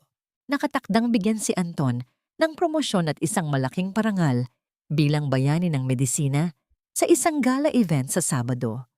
Ito ang perpektong pagkakataon para sa kanyang paghihiganti. Isang pampublikong pagbagsak, isang pagkapahiya na hinding-hindi makakalimutan ng sinuman. Ngunit habang nagpaplano si Helena, narinig niya ang malakas na sigaw ni Anton mula sa kanyang opisina. Saan na ang resibo? Ang original na kopya ng resibo ng penthouse? Hindi pwede ito. Kailangan kong mahanap iyon. Nawawala ang orihinal na kopya ng resibo ng penthouse. Ang orihinal na resibo na inakala ni Anton na itinago niya ng maigi. Ngunit ang resibo na yon ay nasa kamay ni Helena, isang sandata na handa niyang gamitin laban sa kanya. Ang kanyang mga labi ay bahagyang ngumiti. Ang laro ay nagiging mas kapana-panabik. Ang araw ng gala ay papalapit at ang bawat segundong lumilipas ay tila isang tibok ng bomba na naghihintay na sumabog. Sa loob ng bodega, binuksan ni Helena ang kanyang lumang baul. Doon, nakatago ang mga disenyo ng alahas na matagal na niyang kinalimutan, mga obra na nagpapakita ng kanyang tunay na galing at talino. Sa tulong ni Aling Nena sa talyer at sa pondo na inilaan ni Gabriel, nagpasya si Helena na bawin ang kanyang pagkatao. Hindi na siya ang babaeng laging nakayuko at nakasuot ng kupas na damit. Sa isang kilalang salon sa bayan, ipinaputol niya ang kanyang mahabang buhok na nagsilbing simbolo ng kanyang pagkakaalipin sa nakaraan. Ang bagong gupit na buhok ay nagbigay sa kanya ng hitsura ng isang babaeng may paninindigan, matapang, moderno, at hindi na madaling yurakan. Kinabukasan hinarap niya si Gabriel sa opisina nito. Nang pumasok si Helena, hindi makapagsalita ang abogado. Ang dati niyang kliyente na puno ng luha at takot ay tila naglaho. Sa harap niya ay isang babaeng nakasuot ng simple ngunit eleganteng bestida. Ang kanyang mga mata ay nagniningning ng determinasyon. "Helena," tanging nasabi ni Gabriel habang hindi maalis ang kanyang tingin sa dalaga. "Handa na ako, Attorney Gabriel," wika ni Helena, ang kanyang boses ay puno ng tapang. "Ang lahat ng ebidensya ay nasa flash drive na. Ang mga records ng bangko, ang mga resibo ng smuggling, at ang audio recording ni na Anton at Clarice. Handang-handa na ang lahat para sa gala ngayong Sabado." Ipinakita ni Gabriel ang kanyang paghanga. "Ang galing mo, Helena. Pero tandaan mo, ang gala ay hindi lang basta party. Dito ilalantad ang lahat. Sa harap ng mga general, ng media, at ng mga taong pinakanire-respeto ni Anton, ito ang magiging katapusan niya. Iyon ang gusto ko. Gusto kong makita kung paano babagsak ang kanyang maskara sa harap ng lahat ng taong niloko niya." Tugon ni Helena. Habang nagpaplano sila, dahan-dahang lumapit si Gabriel at inayos ang nag-usot na kwelyo ng bestida ni Helena. Ang kanyang kamay ay nanatiling nakahawak sa balikat ng dalaga ng sandali. "Huwag kang kakabahan. Kasama mo ako sa bawat hakbang. Magtiwala ka sa sarili mo dahil ikaw ang pinakamapangyarihang babae na nakilala ko." Sa kabila ng kanilang paghahanda, isang masamang balita ang sumalubong kay Helena pag-uwi niya sa bahay. Sa sala, nakita niya si Anton na mukhang iritado. Hinahalughog pa rin ang mga cabinet. Nang makita siya nito, natigilan ng lalaki. "Helena, ano ang hitsura mo? Bakit ganyan ang buhok mo?" Tanong ni Anton. Ang kanyang mga mata ay nanunuri. "At anong ginagawa mo sa salon? Hindi ba sabi ko ay tipirin natin ang pera?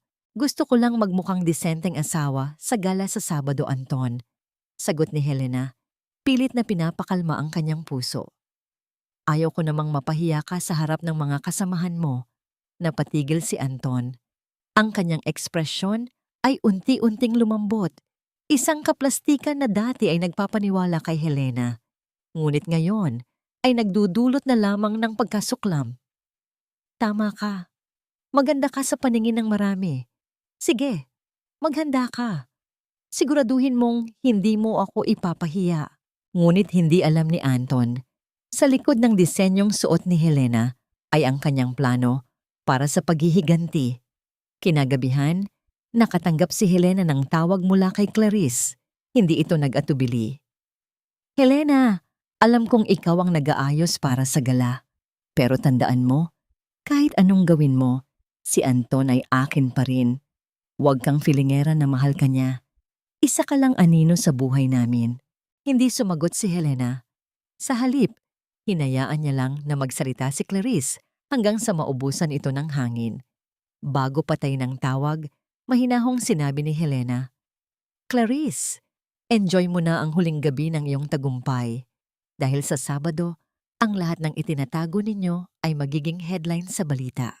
Pagkatapos ng tawag, kinuha ni Helena ang kanyang pulang lipstick, isang kulay na kasing tindi ng dugo. Habang ipinapahid niya ito sa kanyang mga labi, tiningnan niya ang kanyang refleksyon sa salamin.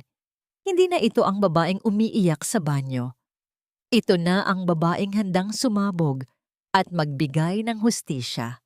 Ang apoy ay handa na. Ang paghihiganti ay magsisimula na. Ang malamig na hangin sa loob ng umaandar na sasakyan ay tila hindi sapat para palamigin ang makapal na tensyon sa pagitan ni Helena at Anton. Habang binabagtas nila ang madilim na kalsada patungo sa hotel kung saan gaganapin ang gala, walang ibang nangingibabaw kundi ang nakakabinging katahimikan. Nakatingin lamang si Helena sa labas ng bintana. Pinagmamasdan ang mga dumadaang ilaw ng syudad na sumasalamin sa kanyang madilim, ngunit matapang na mga mata. Siguraduhin mong ngingiti ka mamaya sa harap ng mga general at ng media, Helena.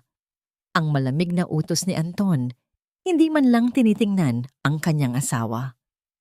Ito ang pinakamahalagang gabi ng buhay ko. Ang promosyon ko bilang Lieutenant Colonel at ang parangal na tatanggapin ko ay magpapatunay na ako ang pinakamagaling. Huwag mong sirain ito dahil lang sa mga walang kwentang selos mo. Dahan-dahang lumingon si Helena. Ang kanyang pulang lipstick ay tila nagbabaga sa ilalim ng dim light ng kotse. Huwag kang mag-alala, Anton. Ibibigay ko sa iyo ang eksaktong suporta na nararapat sa isang lalaking katulad mo. Ngingiti ako hanggang sa matapos ang gabi. Pagdating nila sa Grand Hall ng mamahaling hotel, agad silang sinalubong ng nakakabulag na kislap mula sa mga kamera ng media. Ang bulwagan ay napuno ng mga opisyal ng militar na nakasuot ng kanilang mga formal na uniforme, mga asawang balot sa alahas, at mga maimpluwensyang tao sa lipunan. Nang pumasok si Anton na nakakawit ang braso ni Helena, marami ang napalingon, hindi dahil kay Anton, kundi dahil sa bagong anyo ni Helena. Ang dati ay maputla at laging nakayukong asawa ay naglalakad ngayon ng may taas noong kumpiyansa. Suot ang isang eleganteng itim na bestida na lalong nagpalitaw sa kanyang tapang. Bawat general na lumapit upang batiin si Anton ay hindi napigilang purihin ang ganda ni Helena. Si Anton ay ngumingiti ng malapad, buong pagmamalaking ipinapakilala si Helena bilang kanyang inspirasyon at huwarang asawa. Sa bawat kasinungalingang lumalabas sa bibig ni Anton, may isang matalim na kutsilyo ng pagkasuklam ang ibinabaon ni Helena sa kanyang sariling isipan, ngunit ang kanyang mukha ay nanatiling maaliwalas. Sa gitna ng kasiyahan, nagpaalam si Helena upang magtungo sa banyo. Habang inaayos niya ang kanyang sarili, sa harap ng malaking salamin, bumukas ang pinto. Pumasok si Clarice, suot ang isang napakagarang pulang gown na halatang binili mula sa nakaw na pondo ng ospital. Sa leeg nito ay nakasabit pa rin ang kwintas na mismong si Helena ang nagdisenyo. Kahit anong ayos mo sa sarili mo, Helena, hindi mo maitatago ang katotohanan na isa ka pa ring talunan. Ang mapang-asar na bungad ni Clarice habang naglalagay ng pulbos sa kanyang muka. Mamaya, pag-akyat ni Anton sa entablado, ako ang titingnan niya. Ako ang tunay niyang reyna. Pasalamat ka na lang at isinama ka pa niya rito para maging palamuti. Hindi nagpakita ng anumang galit si Helena. Humarap siya kay Clarice. Ang kanyang mga mata ay kasing lamig ng yelo. Pinagmasdan niya ang kabit ng kanyang asawa mula ulo hanggang paa at pagkatapos ay binigyan ito ng isang nakakakilabot na ngiti. Sige, Clarice. I-enjoy mo ang pakiramdam ng pagiging reyna ngayong gabi. Mahinahong wika ni Helena. Ang kanyang boses ay walang bakas ng kaba. Gusto ko lang makita kung gaano kabilis tatakbo ang mga binti mo mamaya kapag ang palamuting sinasabi mo ang mismong wawasak sa palasyo ninyo. Kumunot ang noo ni Clarice, halatang naguluhan at nakaramdam ng kaba sa malamig na banta ni Helena. Ngunit bago pa siya makasagot, Tumalikod na si Helena at lumabas ng banyo.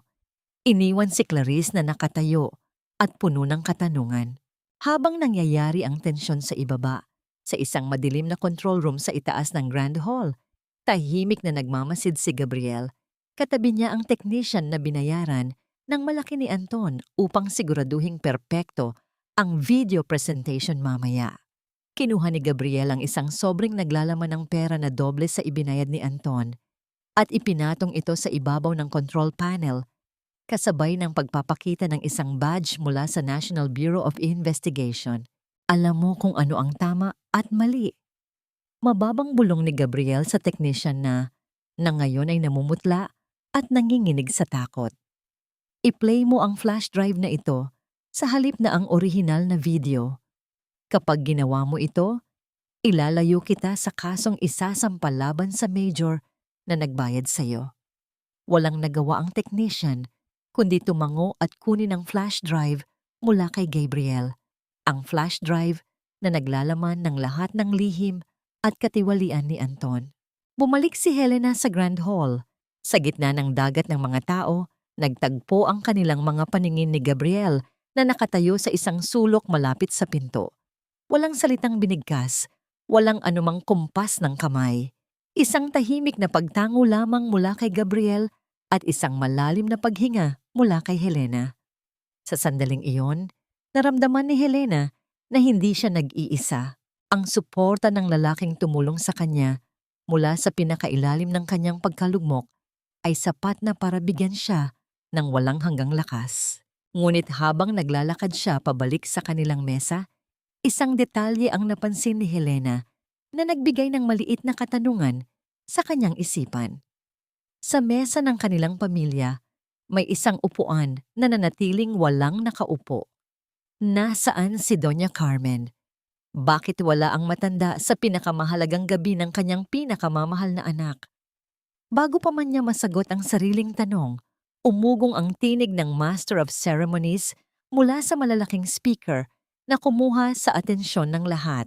At ngayon, para sa pinakahihintay nating bahagi ng gabi, ang parangal para sa katapangan at huwarang serbisyo sa larangan ng medisina.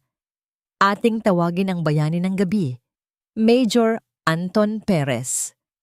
Nagpalakpakan ang lahat ng tao sa loob ng Grand Hall. Tumayo si Anton, inayos ang kanyang uniforme at buong kaplastikang hinalikan ng pisngi ni Helena bago naglakad patungo sa entablado. Nakatayo si Helena, dahan-dahang pumapalakpak habang pinagmamasdan ang kanyang asawa nang umingiti sa madla. Sa pagtuntong ni Anton sa gitna ng entablado, biglang namatay ang lahat ng ilaw sa bulwagan. Ang maligayang musika ay huminto. Ang masigabong palakpakan ay napalitan ng isang nakakabinging katahimikan. Sa gitna ng dilim, tanging ang malakas na pagkabog ng dibdib ni Helena ang kanyang naririnig. Naghihintay sa pagsabog ng katotohanan. Ang nag-iisang spotlight sa gitna ng madilim na entablado ay direktang nakatutok kay Anton. Nakatayo siya roon. Ang kanyang uniforme ay puno ng mga medalya na kumikinang sa ilalim ng liwanag. Sa kanyang harapan ay ang dagat ng mga pinakamataas na opisyal ng militar, mga maimpluwensyang tao, at ang mga matang mapanuri ng media. Huminga siya ng malalim. Ipinakita ang kanyang perpektong ngiti at nagsimulang magsalita sa mikropono. Mga kagalang-galang na general, mga kasamahan sa serbisyo at mga kaibigan. Ang parangal na ito ay hindi lamang para sa akin. Ito ay para sa bawat sundalong patuloy na lumalaban para sa ating bayan. Panimula ni Anton, ang kanyang boses ay umaalingaw-ngaw ng may buong pagmamalaki. Ngunit higit sa lahat, nais kong pasalamatan ang babaeng nasa likod ng aking tagumpay, ang aking lakas, ang aking huwarang asawa, si Helena. Itinuro ni Anton si Helena na nakaupo sa unahan. Bumaling ang lahat ng ilaw at tingin sa kanya. Tumayo si Helena at dahan-dahang ngumiti ng napakatamis. Isang ngiting walang anumang bahid ng pait sa paningin ng iba. Ngunit sa kaibuturan ng kanyang mga mata, may isang malamig na bagyo na naghihintay na manalasa.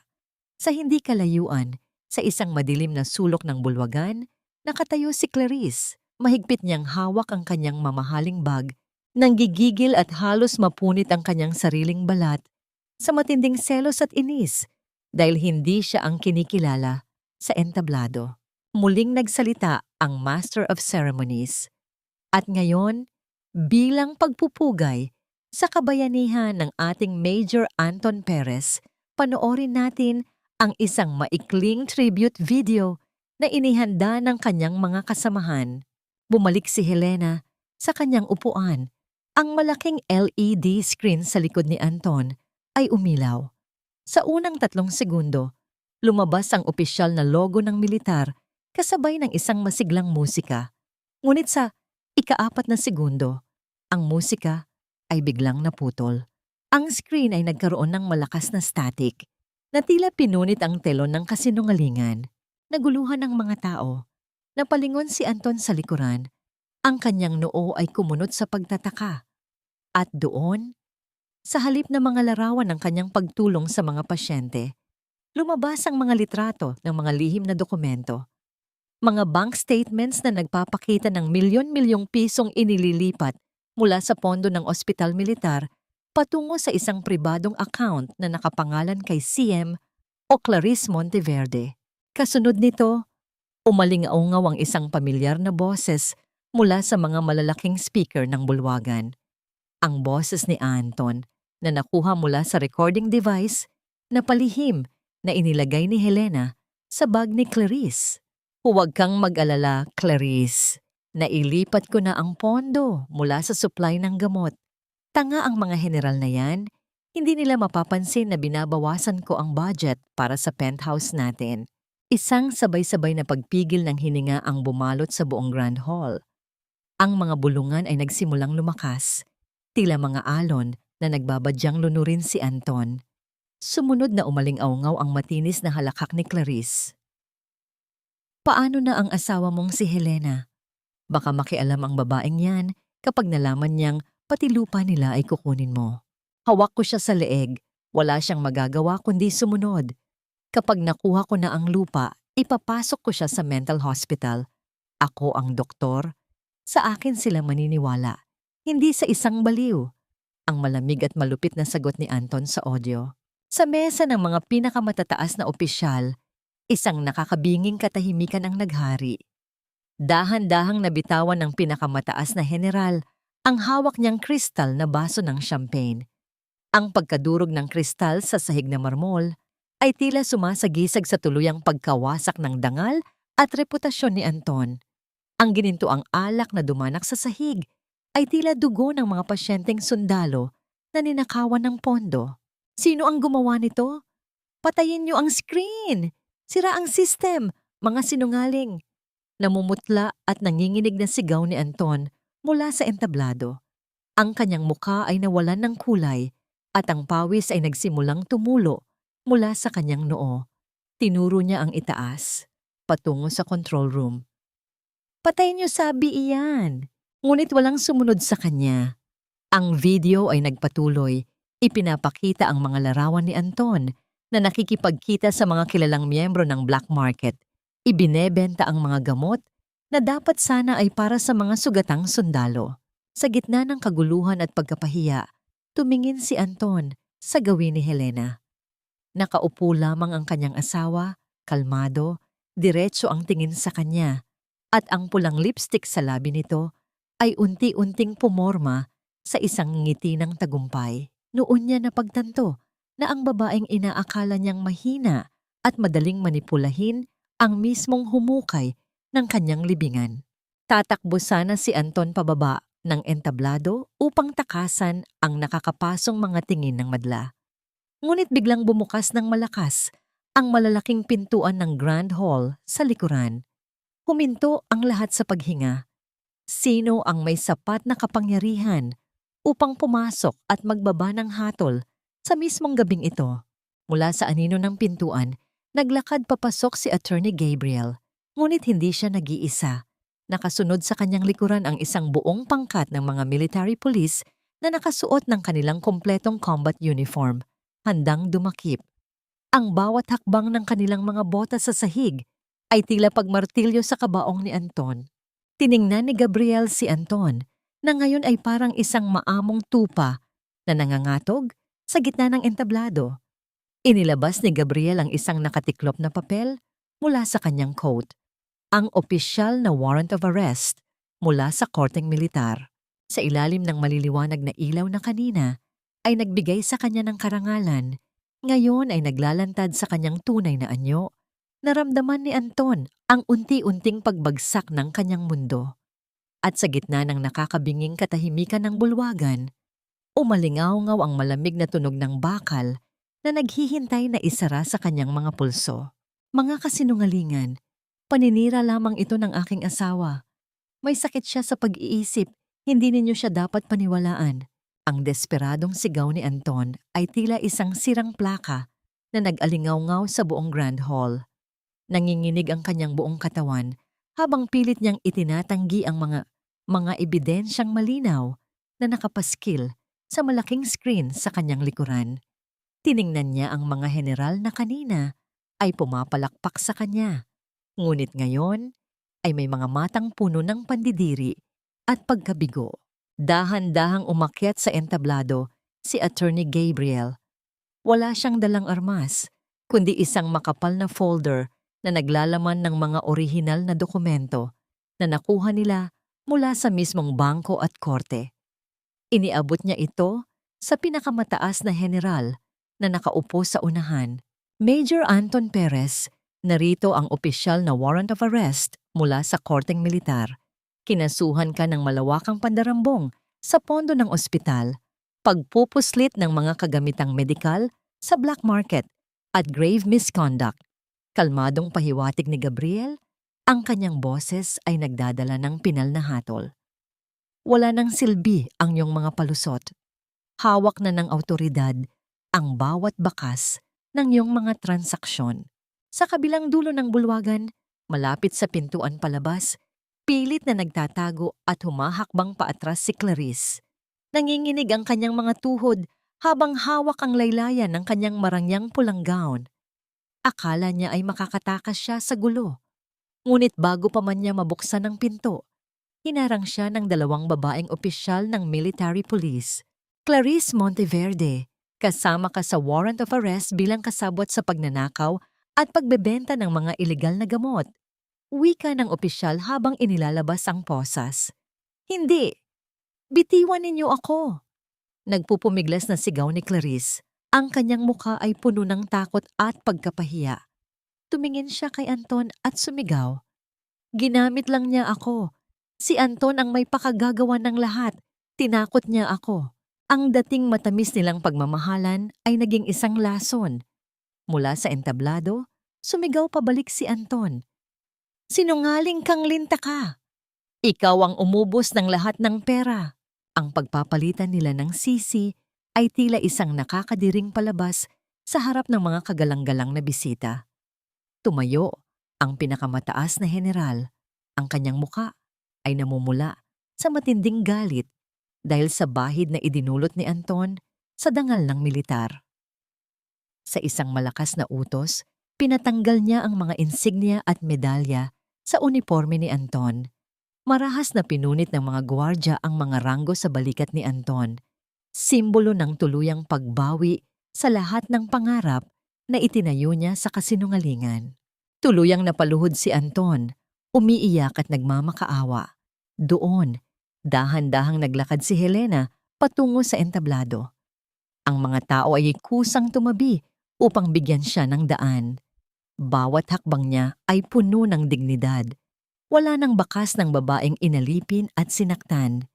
Siya ngayon ay ang mismong figura ng hustisya. Huminto si Helena sa harap ng nakaluhod niyang asawa. Tumingala si Anton, basang-basa ng luha ang mukha. Pilit na inabot ang kamay ni Helena. Helena, asawa ko, maawa ka sa akin. Pakiusap, sabihin mo sa kanila na hindi totoo ito. Ayaw kong makulong, Helena. Tiningnan lamang siya ni Helena mula ulo hanggang paa. Ang kanyang mga mata ay walang kahit anong awa. Itinaas ni Helena ang kanyang kamay. At nang may buong lakas at puot, dumapo ang kanyang palad sa pisngi ni Anton.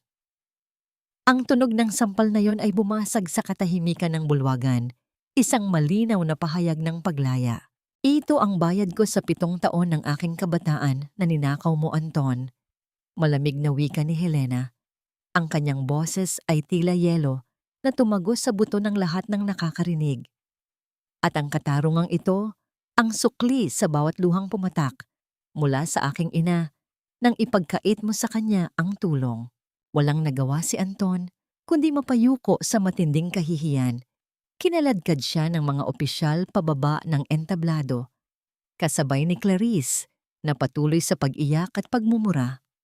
Ang mga taong dati ay humahanga sa kanila ngayon ay nakatingin na lamang ng may pandidiri. Nang makalabas na ang mga awtoridad, huminga ng malalim si Helena. Ang bigat na 7 taon niyang dinala sa kanyang dibdib ay tila biglang naglaho. Inabot ng kanyang kamay ang kanyang leeg at dahan-dahang tinanggal ang murang kwintas na hugis puso, ang huling palamuti ng kasinungalingan na ibinigay sa kanya ni Anton noong isang araw. Dinala niya ito sa isang basurahan sa gilid ng bulwagan at walang pag-aalinlangang itinapon. Tuluyan na niyang pinutol ang huling tanikala ng kanyang nakaraan. Habang nagliligpit ang mga tao, isang katanungan ang naiwan sa isip ni Helena. Ang pera na nabawi mula kay Anton, saan ito mapupunta? At paano na ang naiwan niyang biyenan na si Doña Carmen? Lumabas si Helena mula sa Marangyang Hotel. Sumalubong sa kanya ang malamig na simoy ng hangin at ang ulan na nagsisimula ng pumatak. Ngunit hindi katulad ng ulan noong gabing pinalaya siya ni Anton. Ang ulan ngayon ay tila naghuhugas sa kanyang mga sugat. Dahan-dahan siyang naglakad, hinahayaan ang mga patak ng tubig na basain ang kanyang mukha. Dinarama ang kanyang ganap na kalayaan. Ngunit sa gitna ng kanyang paglalakad, biglang huminto ang patak ng ulan sa kanyang balat. May isang anino na tumakip sa liwanag ng poste. Tumingala si Helena at nakita ang isang malaking itim na payong na nagkakanlong sa kanya mula sa ulan. Lumingon siya at naramdaman ng pamilyar at mainit na presensya sa kanyang likuran. Ang kinabukasan ay nagdala ng panibagong liwanag na pilit sumilip sa madilim na bahay ng mga Perez. Ngunit sa halip na kapayapaan, mga tauhan ng gobyerno at mga investigador ang bumungad sa kanilang pintuan. Ang mga mamahaling kasangkapan, ang mga nagagandahang painting, at ang mismong titulo ng bahay ay isa-isang kinumpiska bilang kabayaran sa ninakaw na pondo ng militar.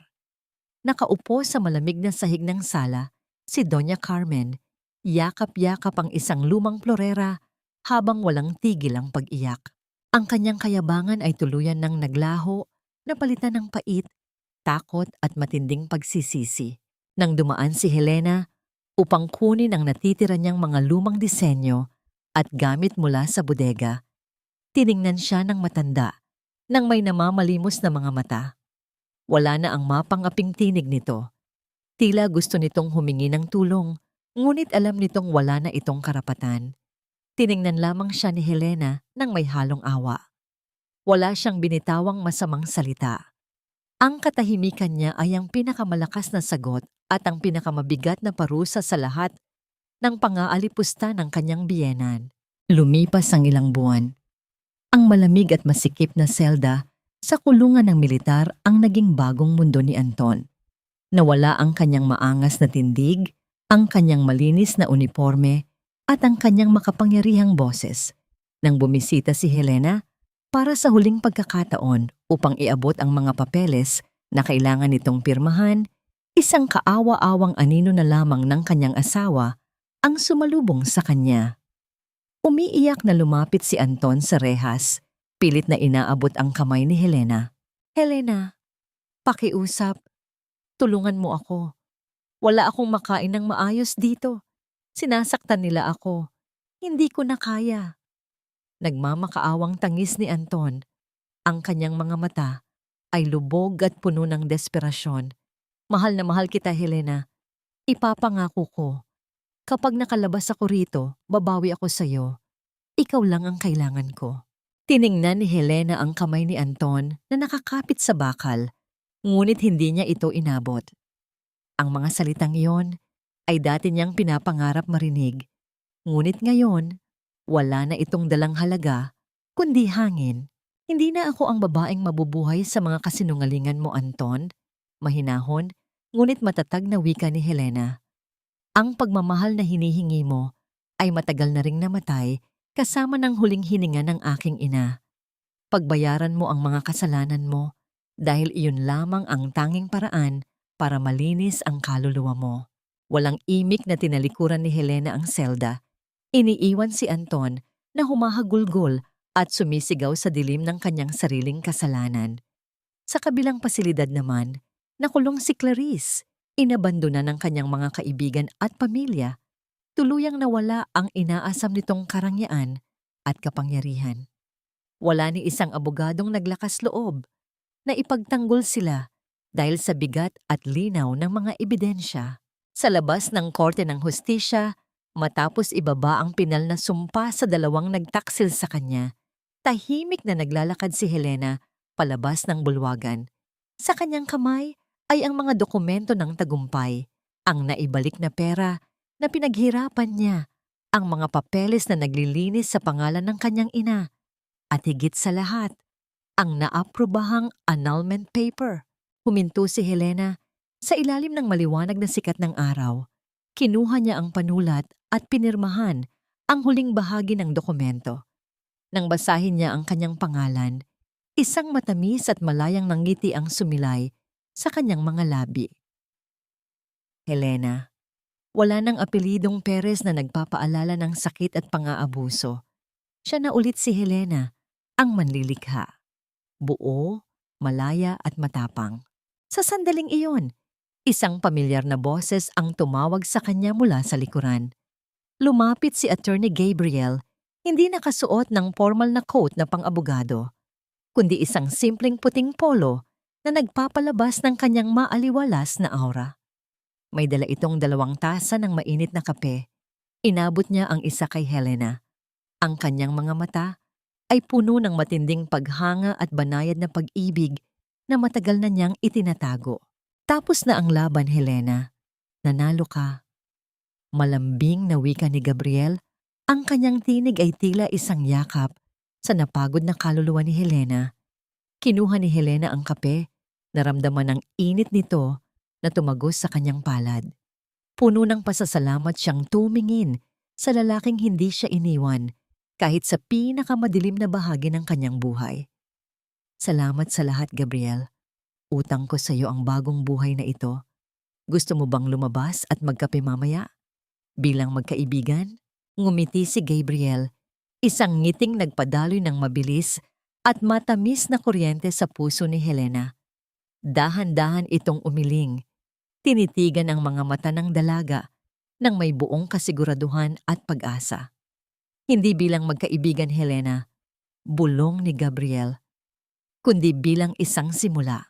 2 taon na ang nakalipas mula nang matapos ang madilim na kabanata sa buhay ni Helena. Ang mga luhang minsang dumilig sa kanyang kalungkutan ay nagbunga ng isang napakagandang tagumpay. Sa gitna ng isang maunlad na syudad, nakatayo ang isang malaki at eleganteng jewelry boutique. Sa itaas ng pintuan nito ay nakaukit sa ginintuang letra ang pangalang Aurora, ang pangalan ng kanyang pinakamamahal na ina.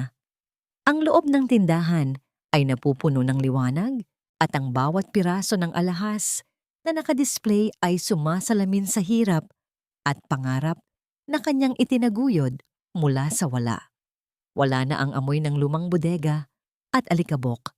Ang hangin ngayon ay may dalang amoy ng tagumpay at bagong pag-asa.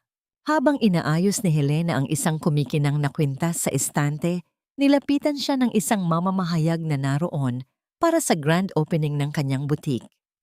Ma'am Helena, alam ng marami ang naging kwento ng buhay ninyo at ang mga pinagdaanan ninyo sa kamay ng inyong dating asawa. Pagkatapos ng lahat ng panlilinlang at sakit, ang tanong ng karamihan ay, nagpatawad na ba kayo? Nahanap niyo na ba ang inyong kapayapaan? Ang malumanay na tanong ng reporter. Tumigil si Helena at dahan-dahang humarap sa kamera. Ang kanyang mga mata ay hindi na nagtatago ng takot, galit o pait ng kahapon. Kalmado niyang ibinigay ang kanyang matamis at payapang ngiti. "Oh," sagot niya ng buong tapang. Dahil ang pagpapatawad ay hindi nangangahulugan ng paglimot sa mga kasalanang ginawa nila. Ang pagpapatawad ay paglaya. Pinatawad ko ang sarili ko sa pagiging bulag noon, sa pagbibigay ng lahat hanggang sa wala nang matira sa aking sarili. At pinatawad ko na rin sila, hindi dahil karapat-dapat sila, kundi dahil ayaw ko nang bitbitin ang galit sa aking puso. Ang kapayapaan ko ngayon ay ang makitang masaya ako, malaya, at hindi na nakadepende sa pamantayan ng iba ang aking halaga. Sa pagtatapos ng panayam, bumukas ang pintuan ng butik. Pumasok ang isang lalaki na nagdala ng mas matingkad na liwanag sa araw ni Helena. Si Gabriel. May dala itong 2 tasa ng mainit na kape, timpla ng eksakto sa paborito ni Helena. Hindi na niya ito abogado ngayon na kasama niyang nakikipaglaban sa hukuman. Siya na ang lalaking nagbigay sa kanya ng sandalan upang muling bumangon, ang kanyang kasintahan at katuwang sa buhay. Matapos ang isang mahabang araw ng pagdiriwang, natagpuan ng dalawa ang kanilang mga sarili na naglalakad sa tabing dagat. Ang alon ay dahan-dahang humahalik sa buhangin at ang papalubog na araw ay nagbibigay ng ginintuang kulay sa buong paligid. Magkahawak kamay silang naglalakad, dinarama ang tahimik at payapang mundo na sabay nilang ipinaglaban. Huminto si Gabriel at hinarap si Helena. Dahan-dahan niyang inangat ang kamay ng dalaga, ang mismong kamay na minsang napaso at nasugatan dahil sa kalupitan ni Anton. Tiningnan ni Gabriel ang maliit na peklat na naiwan doon nang may buong pag-iingat at pagsamba bago niya ito dahan-dahang hinalikan. Ang halik na yon ay nagpabura sa lahat ng sakit ng nakaraan. Sa mismong daliring iyon, nakasuot ang isang napakagandang singsing na may malinaw at matibay na diamante, isang disenyong iginuhit at ginawa mismo ni Gabriel para sa kanya. Sa yakap ng lalaking totoong nagmamahal at gumagalang sa kanya, nahanap ni Helena ang sagot at aral sa lahat ng kanyang pinagdaanan, na kahit gaano ka pa itapon sa putikan, kahit gaano pa katindi ang mga panlalait at pananakit na ibato sa'yo, ang tunay na diamante ay hindi kailanman nawawalan ng kislap.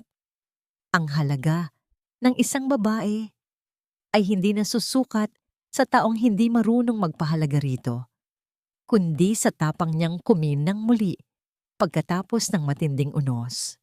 Wala ng luha, wala ng takot. Tanging ang mainit na simoy ng hangin at ang pangako ng isang bukas na puno ng pag-ibig at walang hanggang liwanag.